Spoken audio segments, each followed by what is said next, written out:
Welcome to another chapter of Fat Free Diaries. It's June 2nd. It's about 11:30 p.m. and it's been a while. I'm sorry. I've kind of left you stranded and waiting for the next episode. I just really needed time to breathe and think and just kind of put myself in a better perspective. I wish you guys could see all the little notes of all the things that I wanted to touch on. Have them all over the computer. I want to start with, first of all, thank you to all of those who have supported me on this journey. It hasn't been an easy one. I'm on week 20 something and I haven't seen any significant weight loss since the beginning of May, possibly April. I don't even want to check because I don't want to know. It's freaking frustrating. It's been rough. It's been rough these last few weeks because there hasn't been much change on the scale. However, there's been a lot of change in other places. Okay, this is my success list because I wanted to make sure that I started out with successes and not just, these videos are not just about complaining. They're about finding a solution. I've noticed that the amount of time that I haven't regularly been making these videos is also the same amount of time that I haven't regularly been losing any weight on the scale. And I stress on the scale because there's a lot of other non-scale victories. NSV, for those of you who are familiar with our little terminology as Weight Watcher people or Nutrisystem people, and NSV is a non-scale victory, and there's been quite a few. The first one, and I'm so sorry I didn't tell you this sooner because it's been a while now. I have a little bitty car. I have a Chevrolet Aveo. It's a tiny compact car, and for a big girl, there's some things that this car does not support. One that just sticks out the most is the fact that the gas tank thing, it's in a spot underneath your chair to the left hand side, that in order to reach it, you either have to move your whole stomach and your boobs over, or you have to actually open up the door to be able to open it. And I realized one day I couldn't get the door open fast enough, and the dude filling up my car was kind of impatient, plus there were a lot of other cars waiting, but I was able to just bend forward and open it and just reach and open it without having to literally move my entire body over. Those of you who are as chunky as me, you know that that is a major victory, to not have to open up the freaking door, not have to let go of your seatbelt, to bend over, to open up the door, to be able to reach it. Because then I get frustrated when people rush me, and usually the attendant is not the slow attendant, it's usually the fast one that wants to get you in and out, and you're like, ah, damn, I gotta open this, hold on, wait a minute. And I was able to open it up without having to go through this whole dramatic thing of taking off my seatbelt and opening up the door. And as a chunky mama, that feels damn good that I didn't have to do that. Let me see, what else. I can walk up the 3 flights that it takes to get to my house without losing breath. And yeah, my heart goes a little faster, and yes, sometimes I do come upstairs tired, but I realized that I can make it the 3 flights and it's not an issue anymore. I live on the 3rd floor. Whoop-dee. I lived on the 2nd floor for so many years that it was really just in and out. And when I moved to the 3rd floor here in Jersey, it's been hard. And I also live in a very hilly area, so I'm sure it feels higher because of the altitude of where we are, where it's called Summit where I'm at, because literally we're on a freaking hill that's ridiculous to go up. Do not try to go up on a bicycle. We've tried it. It's the worst. I was on a bicycle one time for 4 hours with my family. We was just riding around, and the 4 hours, 3.5 of them were no problem. It was the half an hour that it took to bring the bicycle up.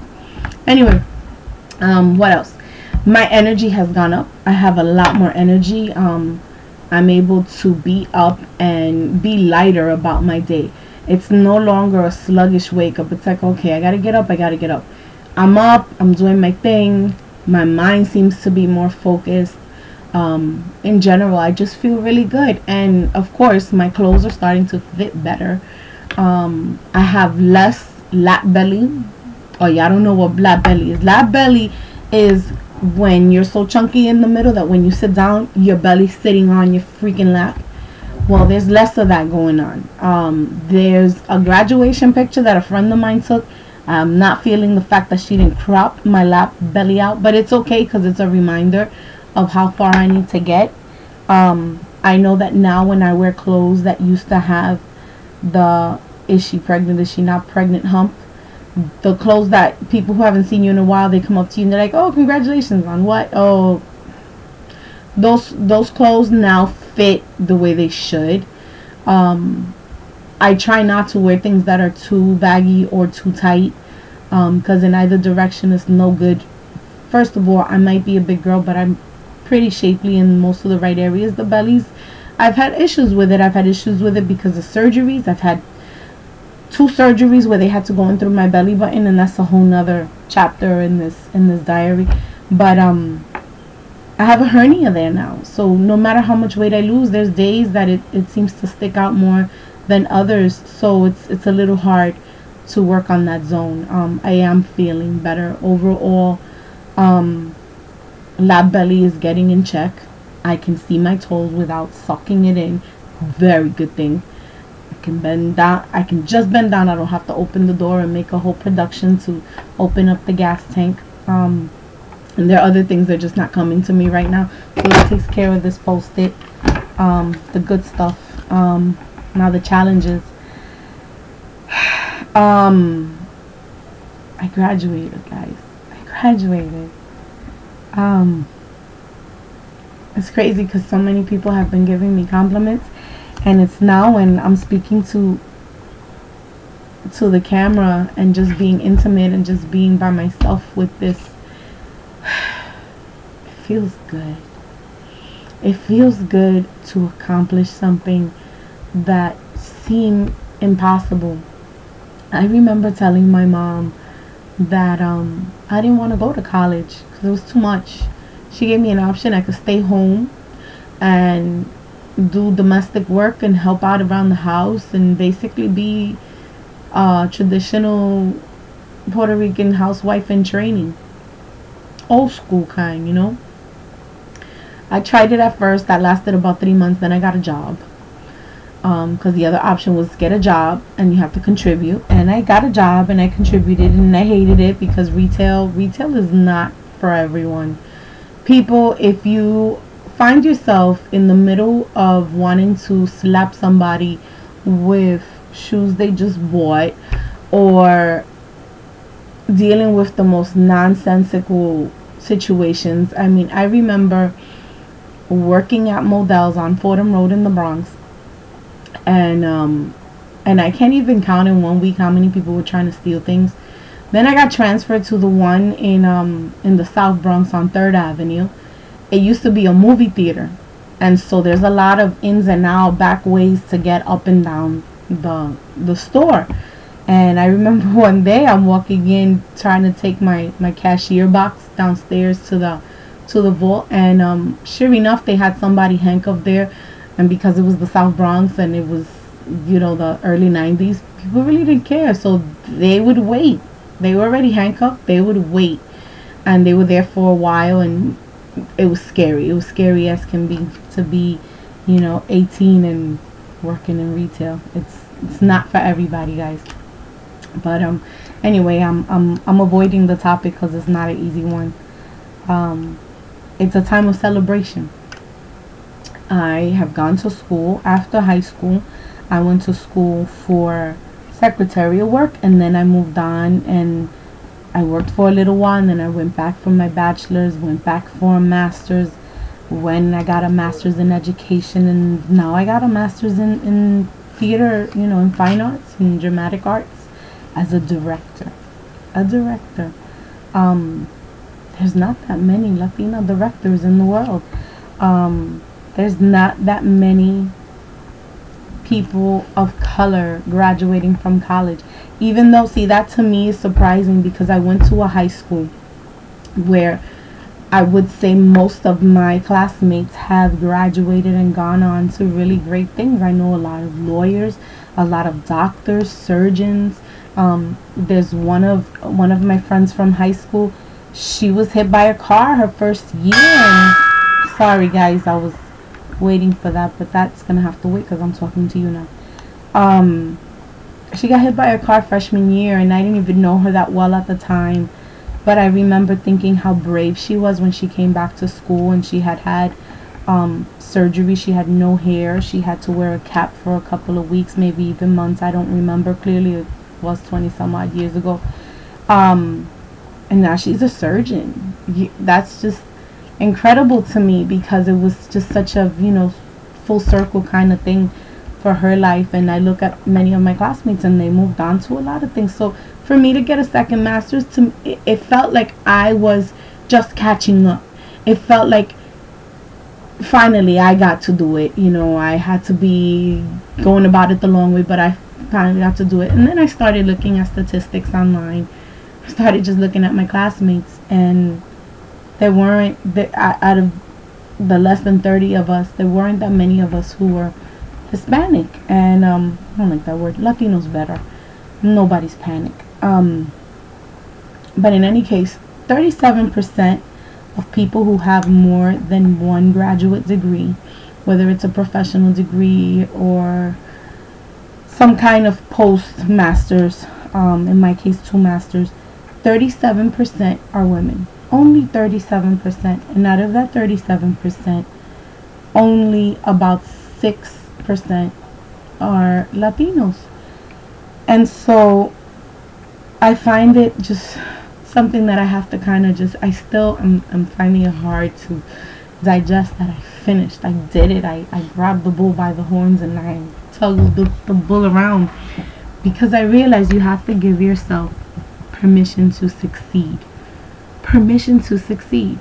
A lot of times we're like, oh, it was lucky. I was so lucky. No, I was not lucky, because luck was not typing up my papers at 2 and 3 o'clock in the morning. Luck was not taking all the pictures for all the artistic projects I had to hand in. Luck was not charging it to the card and hoping that you'd get enough refund from your student loans to pay for that card, so that then you can worry about paying the student loan later. I did it. I had emotional issues.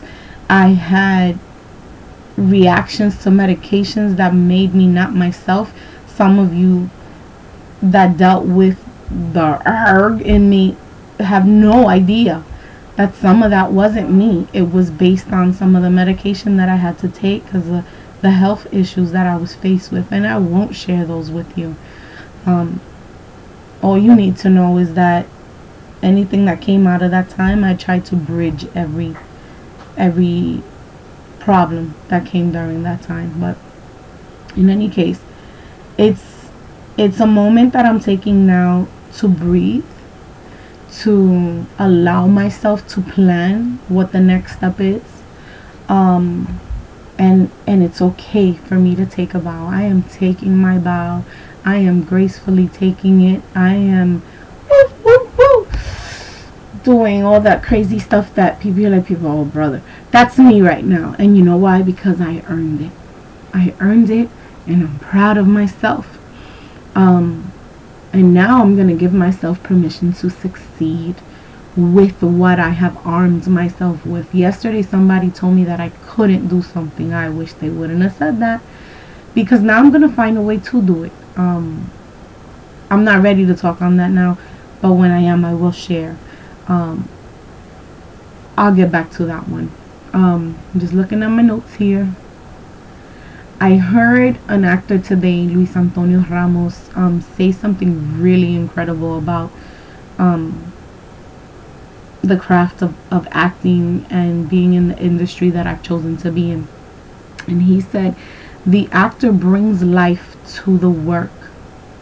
When you bring work to the work, and I'm not quoting him exactly, it's just the conversation that came up, then it's just work. It's about breathing life into the work. And I think that's applicable with anything. What are you bringing to that thing which you must be a part of? Whether it's a job that you're stuck with because You have to do this job, whether it's the job that you chose because you're following a passion. Has it become just work? Is that why you're frustrated with that thing now? What are you bringing to the table? I was also reading a Maya Angelou short story. It was a little excerpt that I was reading in a book. I forgot the title. It escapes me right now, but it's her grandmother had a store, and she would work at the store with her grandmother, and whenever anybody would come in and complain, she would turn to her and she would kind of give her clues. It's like and then when the person wasn't around anymore, she would say, you see, honey, that's what you have to when you listen to people like that, you know that they're just not appreciating what they have, because somebody last night didn't wake up this morning, and what that person wouldn't do to have those things to do. She mentioned plowing. The person was complaining about plowing or whatever that complaint is. Point is, and I'm sorry if I'm more jumbled, it's late, and just wanted to make sure that I got this message out there. And I also wanted just to note where I'm at right now, because I know that when I look back at this video and see how far I've come, I can remind myself of these transition moments. These transition moments that can set me back. They can, but they won't. They won't. And I'm going to look back and I'm going to see where my head was at. But anyway, she was saying how with these complainers, that, you know, they don't appreciate things, and what you have to do is either you make a change, and if you can't change it, if it's not within your power to change it, you have to find a way to change the way you feel about it. And frankly, I'm changing the way I feel about several things so that I can continue to give myself permission to succeed. I am not giving my life to luck. I have a God that guides me and that loves me and that has given me the tools that I need to succeed. Now, I make it happen. I make sure I say thank you to Him as often as I can for having those tools to succeed. But it's okay to succeed. Another one, and I don't remember where I read it or if I just heard it, it's those people who are like, you know, you'll volunteer for things because, you know, you believe in the good of volunteering and doing for others, but then you find yourself in the circle of volunteering all the time. And the truth is, I went to school, I studied, I did the best that I could, you know, I averaged the 3.89, which I think is damn good for somebody that I have been known to say I hate school, and I only became a teacher so that I can help other kids that hated school to find something in it that they can hang on to and succeed at it. And somebody told me no, and I made sure I gave it a good sturdy yes, and that's why I've succeeded in school. But wow, I lost my train of thought. I'm listening to my husband listen to the playoffs in the next room, and I just let me stop the boat and just kind of start concluding with you. Permission to succeed. I know that's been the big thing. Permission to succeed. Money. That's what it was. Money. How people keep volunteering, and then when you get some money, you're like, oh wow, thank you, or you're like, no, it's okay. No, it's okay. There shouldn't be a problem with you getting paid for services that you've given, for work that you've done. Whether it's helping in an office, answering telephones, participating in a play, singing, dancing. I no longer sing for free. I sang for free for so many years that I lost touch with what it meant to be a paid performer. I lost touch with it because then everybody wanted me to sing at their weddings, at their funerals. And there's those of you who I myself signed up to sing at your wedding. This doesn't include you. I'm not trying to insult anyone, but it got crazy. When I tell you it got crazy, and I had to turn down people because it was just so many people were asking. And the weddings was great. It was great to celebrate love, and the food is usually pretty damn good at weddings that they can bring in the singer even though they weren't paying me. It's the funerals that were breaking my heart. And I just basically made it a rule, unless you've asked me in life, in your life, that when I die I want you to sing me, sing so that I can so it can be part of my going away, and celebrate my life. Hey, I'm all for that. I am all for that. But I won't sing at funerals anymore unless I'm asked to ahead of time by the deceased, when they die, not their family once they're dead. It's not a time for a show. It's a time to celebrate somebody's life and remember them. And I won't be the guest singer anymore unless I know you. But anyway, moving on. Supporting actors. That was the theme at Weight Watchers this week. We talked about who are your supporting actors. What does that mean? Wow, it's 20 minutes I've been talking to you. I guess I gotta speed it up. Or I'll just leave that question at you. Who are your supporting actors? Who are those people that are helping you? And who do you need to fire? That's not how they talked about it at Weight Watchers. This is just let's just put it out there. I'm not a Weight Watchers counselor. I'm a Weight Watchers, person that attends the meetings. And this video is me taking my stuff in and just kind of working through it. But, anyway, because I'm running out of time, I didn't want to make this a half an hour long video, but I am on the couch to 5K. I am going on week 5, and for those of you who know how to count, I've been on this program for about 6 or 7 weeks. I've been taking my time with it. I've been allowing my body to heal and assessing the true reason why I need to take a break some days and I can't run that day or the other day or whatever. Trying to limit giving myself passes not to work out on a particular day. But week 5, and I'm hoping to finish to week 9, finish the training by July. I have realized something. I don't like running. I like the way it helps me feel, because it's no longer a really sore issue. I can get through the running. Health wise, I can do it, and it's great to know that I can achieve it. I will finish because I want to see myself get all the way to week 9, which ends up becoming a half an hour of nonstop running, and I will achieve that, whether it takes me the next 4 weeks, 5 weeks, 10 weeks, whatever it is, but I will achieve that.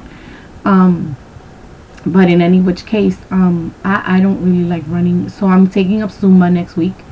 A lot of you do definitely support the whole Zumba movement. My BFF is teaching it, and I'm going to be participating in her class. And I know Zumba's going to kick it right into gear, and hopefully I'll be able to weigh in and give you more of the positive stuff. Alright, that takes care of these two. Just finally, my weigh-in, I'm not there yet.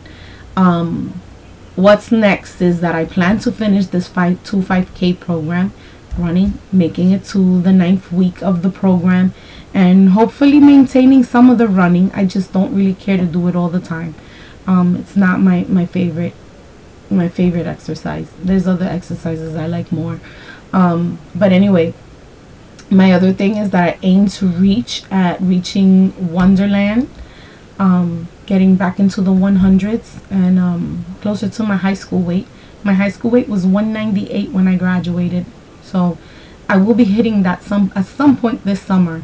I will be hitting that, and hopefully beyond that. But 198, yes people, 198. In senior year I was 198 pounds when I graduated. When I wore my black robe, 198. And so we're gonna reach that. We're right now anywhere between 216.5 and 221. I keep bouncing back and forth, but I'm still in the same zone. This weigh-in was 221, so I'm hoping that it's gonna be less next week.